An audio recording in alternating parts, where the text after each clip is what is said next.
Welcome back to Speak Up, the sustainability podcast hosted by Apparel. If you're new to the podcast, what we aim to do is give you a deeper look at some fantastic organisations that are on their journey towards sustainability. In today's episode, we have the one-man army, triple threat, managing the design, business and production of one of Australia's coolest bag brands. After finishing his honours in industrial design at RMIT and expanding his skills at a couple of design houses, he put all of his knowledge into action and launched his bag brand, Intercarry Co. That'll do. Either way, it's fine. Yeah. So without further adu, meet Luke Phillips. How you going, Luke? Good. Thanks for having me. Well, it's actually the second time we've got you here because you were our very first podcast that we recorded in our new space. And I don't want to blame Ollie entirely. I mean, I don't want to blame it all, but the hard drive died and we lost everything. And it was, I mean, for my first podcast, I thought I did an okay job. So I'm really hoping we can, capture that magic again. Yeah. I didn't know that it was your first. It was very, very professional. I thought you were a few in by then. No. It was the very first one. Yeah, I feel like you did know that and you're just being kind. Nah. Anyway, yeah, that's good anyway. So I spoke about this last time. I love your brand. I love what you do. As well as being our very first podcast and my first podcast, you're also one of the first brands that we collaborated with or worked with on the sort of repurpose side. So I'm thrilled to have you back in here. So I'd love for you to tell us a bit more about Intercarry and where that the whole idea came from. Yeah. So as I mentioned before, from industrial design as a background. And I got into it because I just loved making stuff with my hands and kind of solving physical problems. And then at some point, maybe 5 years ago, I kind of had this sort of environmental awakening where I started to do a bit of research into the materials that I was using at the time and wasn't too pleased with the results. I was actually at the complete opposite end of the spectrum that you want to be in terms of sustainability. Yeah. So I was working with a material at the time, neoprene, which is like what wetsuits are made from, making these kind of tote bag things from them. And basically it's awful for the environment, and that kind of triggered this new train of thought, and you sort of unwillingly dive down this rabbit hole when you start to learn about sustainability, because it gets deeper and deeper. And I think that's because for the most part at the moment it's really bad. Yeah. You just kind of have these sort of somewhat mildly depressing epiphanies where you kind of learn all this new information. But at the same time, that journey was also really inspiring, because going through design school, you kind of have this underlying feeling that all of the true innovations have kind of been done, at least when it comes to a physical sense. Yes. And so all of a sudden you're kind of looking at the world around you through this new lens where you see that everything needs to be redesigned. Mm-hmm. So it's kind of one part depressing and then one part really exciting. So we just kind of really lent into the exciting part. And that's what Intercarry is our first step in doing. So we're building bags from upcycled and recycled materials. Yeah. But the goal is to get people excited about sustainability and do something that is hopefully genuinely kind of cool and fun and looks good and works good, but is completely sustainable and steeped in all of those values. I think when we first started to when we launched our Start With Socks, one of my the first book that I read, because I love reading, was turning waste into a resource. And it's essentially, that's exactly what you're doing, and that's really exciting in itself. And it really gets people thinking so differently about I don't know, a juice box that they're drinking out of. It's like, well, what could this be after I'm done with it, rather than just chucking it in the bin? And I'm pretty sure you've actually made bags out of like bonsai. Yeah. Yes, I think you had that in here last time. Yeah, I think so. Yeah. Yeah. We sort of went through this phase for about 6 months of last year where we did a new like drop every week, which was just a really interesting dive into experimenting with different materials. So cool. So sometimes they would be more for a laugh, like when we made a bag out of a goon bag. And then other times you would be really surprised, like the bonsai one, which kind of made it to see how it went. And yeah, they're surprisingly durable. I'd love for you to tell me like apparel, our name. We did so much work when we thought of the name. There was a lot of background, brainstorming and thinking that went into it. Where did the name Into Carry come from?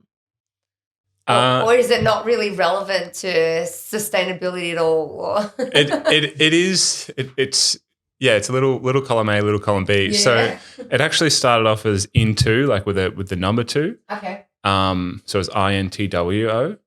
And that was because all of our bags are also modular. Mm-hmm. So we have base bags and then we have attachments. And the goal behind that is, again, to do with sustainability, so that rather than buying a new bag every time your lifestyle changes, you've just got that mode of carry, whether it be a tote or a backpack. And then you can change the functionality over time with different attachments. Yeah. So, like one bag into 2, that was kind of like the thinking. That makes complete sense to me. And then we sort of kind of got lucky a little bit once we started working with things like old couches and stuff. Mm-hmm. It was, like couch into carry. So it just kind of. Okay. Oh, cool. That's kind of more how it works now, but it was purely just a stroke of luck. We didn't plan that. We didn't have a big meeting, and by we I mean me in my bedroom. I started apparel with Michael, 5 years ago now. But before that, I had other e-com businesses, and it was a one-man show, but it was always we. It was always we. So it has to be. Yeah. Yes. Yeah. I'll just pass you over to our accounts team. Yes. Yeah. And, we wear so many hats. We kind of do have like multiple you kind of have to have multiple personalities when you're running your own business. For sure. Yeah, definitely. So tell me about the first bag that you ever made. It didn't look very good. We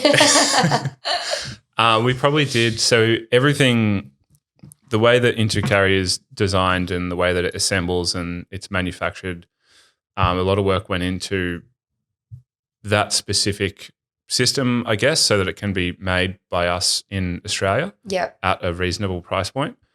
And so everything was built around the backpack. So that's our original bag. And we did... Again, I'm saying I did. It's it's definitely we. Okay. We did, I think like 100, 150 prototypes or something like that. Whoa. That's insane. It was wild. Yeah. It started off actually as origami. We were kind of looking at that as a way of expanding and contracting to get different function. So cool. So that was another rabbit hole that we dove down for a while. And then, it just kind of gradually just got a little bit better each time, and things started to make a bit more sense. And then we found some cool materials to work with. Like each bag is lined on the inside with 0.6 layer of polypropylene, which is recycled locally. And basically that gives each bag the structural integrity on the inside, which allows us to put things like a bonsai carton on the outside and it still has that same structural integrity. Yeah. Yeah. I'm just imagining like 1,000 paper cranes around your workspace. Yeah. They're all still in my bedroom at home, and they take up a lot of room. Yeah. Really? Yeah. We need photos. That's so cool though. Did you learn origami in primary school by any chance? Because I know we did. It was like, I don't know. I was in. Yeah. I'm older than you, Ollie. So, Mom. I'm probably older than you as well. We did do some paper cranes. I think. So we did, you did touch on this briefly at the beginning when we first started talking, but are we able to delve a bit deeper about why base your business around upcycling? I guess it's the most logical first step towards making a product sustainably. There's just so much rubbish, and it just seems so silly to be making a new material when there's all of these resources that are literally in the bin. Yeah. That plus it's also a really fun design challenge. But upcycling and recycling aren't necessarily like the be all and end all of sustainability. There's lots of other things that are involved, and there's lots of people doing some really, really awesome stuff. And we hope to dive into those kinds of things in the future. But for now, upcycling is just the most logical first step. You've got rubbish as the resource, like you said before. Yeah. How can we use that to make a product? And how can we also make sure that at the end of that product's life, we can do something with it as well, so it's not just going to end up in the same spot. Yeah. Love it. So we've seen you make bags out of milk cartons, bubble wrap, even AstroTurf. What can't you – I remember this from last time, but I don't remember what it was. What can't you make a bag out of?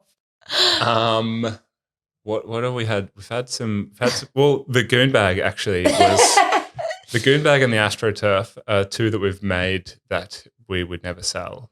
I honestly believe that someone would buy the AstroTurf bag and the goon bag for sure. Yeah, it's if maybe if you hang them on the wall. You can use the goon bag one. It just wouldn't last you very long. Oh yeah, because of the material. Yeah, it's not that thick. Yeah, I remember people used to take them camping and use them as pillows. That's smarter than I was.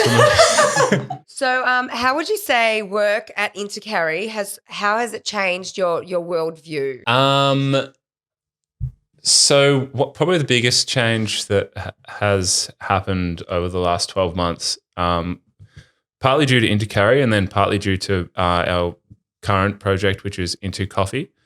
And it's just all based around community and, collaborating with people and discussing ideas with other people and kind of pooling all of your resources. So you mentioned earlier we did the first podcast together, and then we also did the first collaboration together. That was also Into Carrie's first collaboration. How cool is that? Yeah, so nice. Yes. But we've kind of really dove down that path of kind of bringing people that are doing similar stuff together, and then it's just sort of exponential in the results that you get from that. And that was the goal with Into Coffee, is to really double down on the community and try and build a bit of a hub around sustainability and just bring all of these like-minded people that are thinking in the same way and doing all of this really cool stuff into one space and just kind of see what happens from there. So in short, community and the power of kind of working together.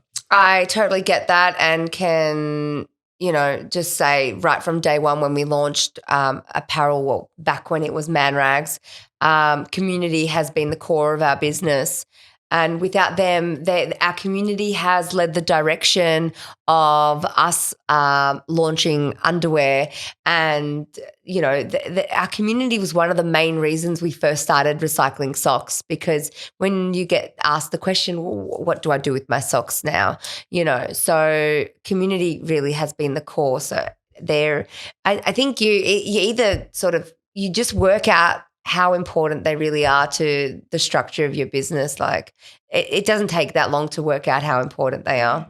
So it's really cool. But you touched on Into Coffee, and I want to talk more about that because I think it's really incredible. So are you able to tell us more about Into Coffee and tell us all about the space and what the goal is for it? Yeah, sure. I guess that's the benefit of losing the first podcast because you hadn't launched it yet. we were still, I don't even know if we'd got the keys then. It happened very quickly. I think you were getting the keys that afternoon. Oh really? Yeah. Actually, that's right. Yeah. Wild day. Yeah, so we got the keys like late November. It's this amazing space tucked away in Collingwood. And what we wanted to do was open a zero waste coffee shop, but also in a space that would allow us to host events and workshops and kind of bring other people together. Mm-hmm. And it was such a wild journey. We kind of had it as one of those ideas that you have and you sort of start to chat to a few people about it. And then we started contacting a couple of people in industry, and it just really weirdly gathered this kind of energy and momentum on its own. Yeah. And every time we would chat to someone, they would kind of get excited about it, and they'd be like, oh, I know this person, and kind of put you in contact with them. And it So just sort of cool. like had this momentum. Just kept going. Yeah. Because I know, like, I have lots of ideas, but and they sound really good at the time, and then they just start to fizzle off, and then you don't talk about it again. Yeah. But this just kept going. Totally, yeah. It was the first time that when I used to chat to people about, I'm going to make these upcycled bags, they'd be like, oh, cool, like sounds great. Yeah. But like no one understands that. No. But like when you say a zero waste coffee shop and you're going to start to think about waste in the same way that we do in Into Carry, like if there's an alternative milk carton, what can we do with it? Or what can we do with the coffee grinds? Or what can we do with the milk bottles? And recycling or repurposing all of those in a closed loop. And some of them we're turning back into products that are then sold in the coffee shop. So as a customer, you can come in and you can buy a bar of soap that is made from our waste milk that doesn't make it into a cup after we froth it. And like the waste coffee grinds, which is like the exfoliating part of the soap. So cool. Then all of our milk bottles, we shred down with precious plastics, and we're going to start molding them into all of the hardware for our bags. And it's that amazing. machine actually is in the space, so you can kind of Really? see it happen. Yeah, that's so cool. It's just this really transparent closed loop. We want people to be as involved in the process as possible, so that we can show that it's really not that difficult. Because recycling and sustainability, it's this rabbit hole. It's kind of like nutrition in the way that there's so much information out there. Yeah. It just kind of gets a little bit too hard, and you're like, oh, I don't get it. Like I'll put it in the too hard basket. Exactly. I think that's what a lot of people do. It's just like it's too confusing for them. There's too much info, and it's just like, I'll just out of sight, out of mind, and they don't have to think about it anymore. Totally, yeah. So our approach to it is, number one, like try and do something that's noteworthy or something that people want to talk about. Yeah. And then also make it the better option. So make it easier, make it cheaper, make it really accessible, and make it exciting. I think it sounds absolutely incredible. So are you guys selling like the soaps and stuff in there yet, or is that coming? We've got a little tray on the desk. So a local soap maker called Farm Goat is making them for us.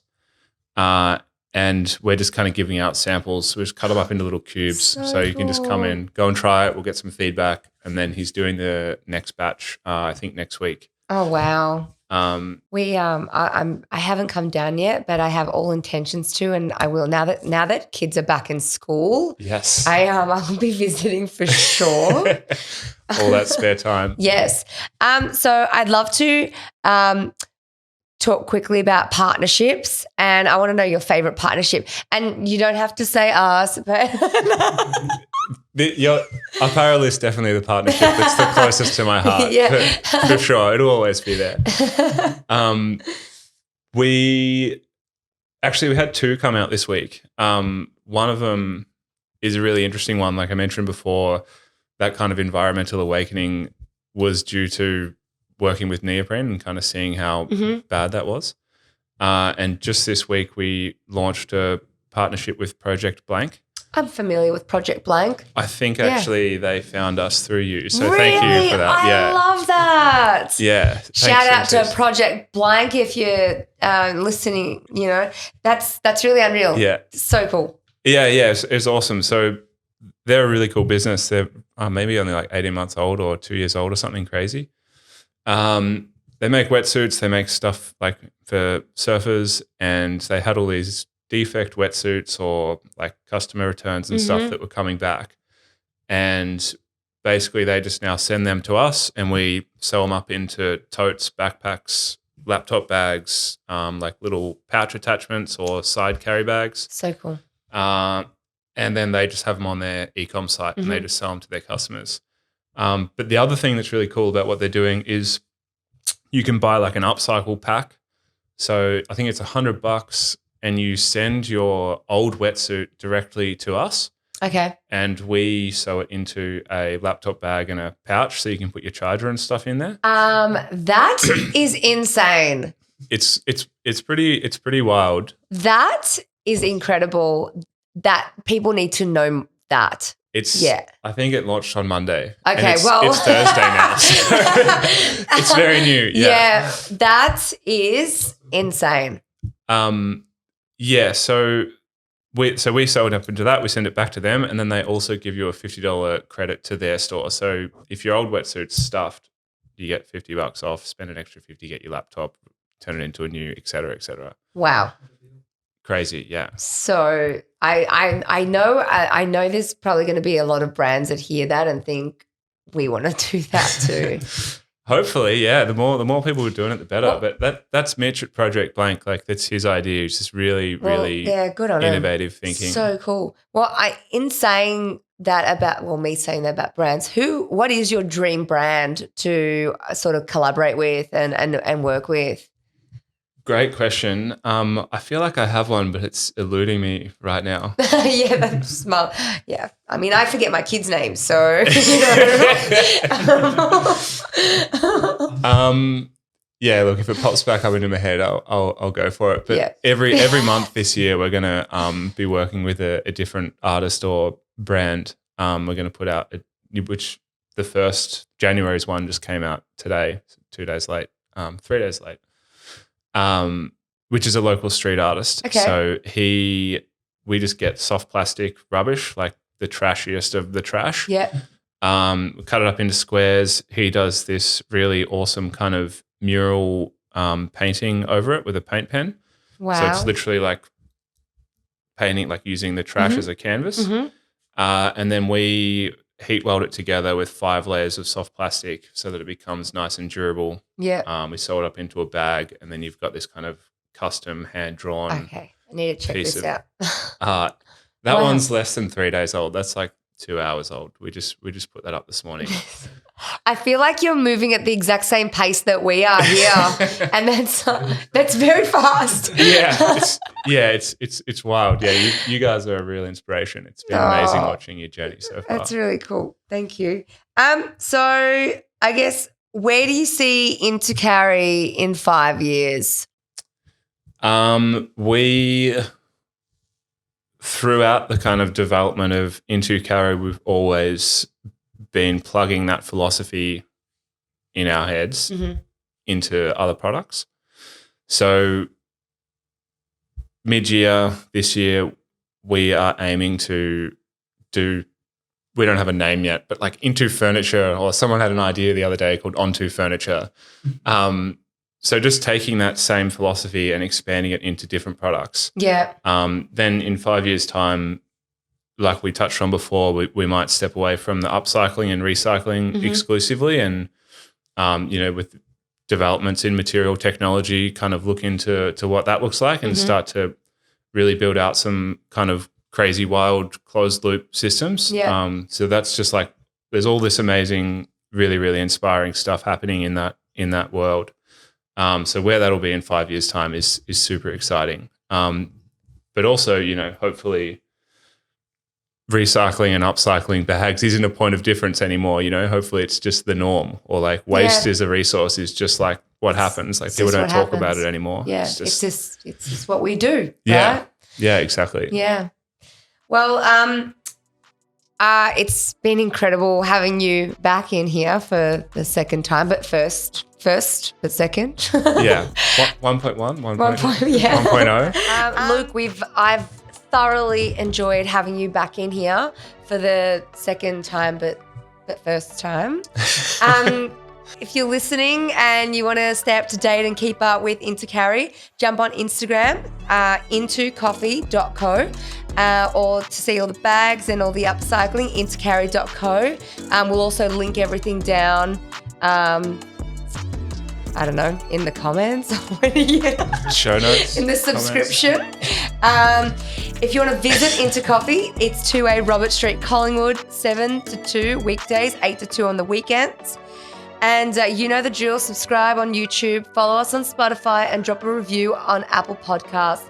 And only good reviews are accepted. If you don't have nothing nice to say, please don't say it. Jokes. Thanks for listening.